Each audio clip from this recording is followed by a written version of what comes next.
What's up guys, how you doing? Cosmic Gary here, bringing up World of Tanks video, and today I'm going to be showing off gameplay in my SU-122-44 Tier 7 Soviet TD, sporting the 122mm at Tier 7 with preferential matchmaking, and it's a premium tank to boot. Yes indeedy, lemon squeezy, can you friggin' believe that? I bought this tank yonks ago and didn't fully realize the true potential, the true capabilities of this monster of a tank, and it has been sitting in my garage collecting dust due to the fact I was preoccupied with this project and that project and grinding, etc, etc. But when I was on holiday, I kind of got the itch to research some tanks and revisit some old tanks, and this tank was on the top of my list. Let me clarify something for you. 122mm, pumping out 390 damage, and that's not one shot every 30 seconds, like you'd expect it to be. That's basically, it has the same damage output as a STB1, a tier 10 Japanese medium. It has more damage output per minute than a pattern. And yeah, you heard it right. And if you load up all the gizmos and bits and bobs onto the tank, it kind of equals out to a tortoise, which the tortoise is considered to be, I think, #1 tank with the highest amount of DPM per minute. I think that's with equipment and this and that, etc, etc. But bottom line, this tank, I mean, without any bells and whistles and gizmos, consumables, skills, pumps out 390 damage per shot every 7.5 seconds. You can see in the first game, I'm going to have up on screen where I kind of, in each individual battle, I kind of experimented with this piece of equipment and that piece of equipment, etc, etc, and I got the reload time down from the standard 7.57 all the way down to 6.33 at tier 7 with preferential matchmaking is unbelievable. It's unheard of. I don't get why this tank hasn't been nerfed, but there are a lot of negatives. There truly are. And first things first, if you try and play it like a traditional sniper, you're going to be trolled to hell and back due to the fact that it has 0.41 accuracy. I mean, that is heavy tank accuracy. But the thing is, the reason in my personal opinion, why I think it works as a TD, even though it has that really bad accuracy, is down to the fact that you get a second shot loaded really quickly. And some people would say, well, you have a limited amount of ammunition, but the thing is, your damage output is so high per shell, you don't need that many shells, to kill your opponent, because you're pumping out 390 damage. And I tried different setups with this tank. In the first game, it's just basic. There's nothing on the tank whatsoever. The crew isn't fully trained. There's no skills or perks. All I did was stick binocs and camo. And but with the other games, I tried a whole bunch of stuff, and you can see up on screen where what I tried to do. I tried to tweak it with this equipment, with that equipment. I had to balance out view range, because the view range is another thing. It's absolutely atrocious on this tank. 330, that is terrible, that is god awful. And when you have such limited spotting range, view range, your team reliant, you're relying on your scouts, you're relying on your mediums to spot the tanks, to light them up for you, because if you go out and do the spotting and the scouting yourself, you're not going to last very long, because you don't have any hit points, and you're gonna die pretty quick. So you're very, very team dependent in this tank, and I found that when I would try and reduce my reload time as much as possible, at the expense of having no camo net or no binocs, it would turn into a situational tank. You know, a lot of people say, you know, like the mouse is a situational tank, it only works in certain situations, etc, etc. And I felt like that's what this tank was without binocs, you know, because I was so team dependent. You know, as soon as my team got annihilated, my role as a sniper was severely nerfed, because I had really poor view range and people would light me up before I could light them up. And yeah, so I tried a whole bunch of different setups, this, that, and yeah, but bottom line, in my personal opinion, you need binocs if you want to take advantage of that 390 alpha damage. You need binocs. You need binocs, you know, to take full advantage of this gun. And if you miss once, you can try again, and then you can try a third one. And bottom line, you know, one of those shots is going to severely cripple the enemy, or that you're going to one-shot them. Bottom line, and it does suffer from that god-awful, terrible accuracy, but you got to work with it. You got to absolutely work with it. So I found, bottom line, you know, my best results were with binocs. Without binocs, watch it, you got a medium on you, and it didn't work for me. But anyhow, I'm going to leave you guys to it. Some fantastic gameplay in a fantastic tank, with a whole bunch of different setups. You guys, if you have one, figure it out for yourself. You know, I hope I give you some ideas, inspiration, etc, etc.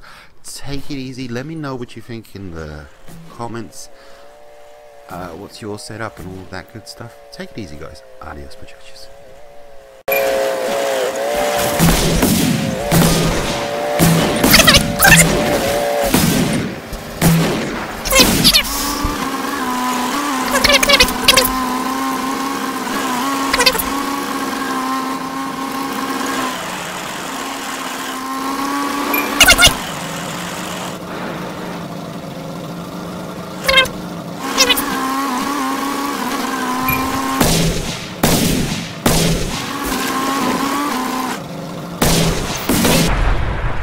Yeah, nice shot.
Target has moved away.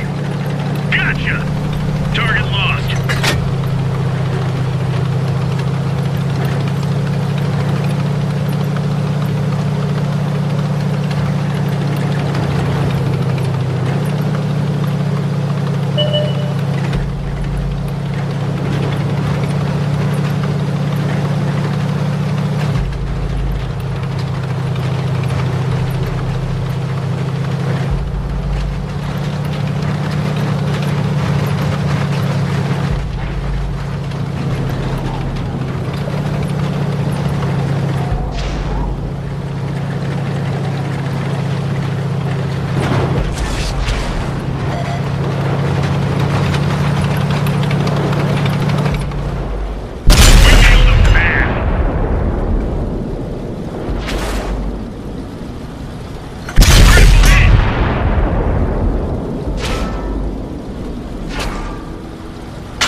Vehicle knocked out.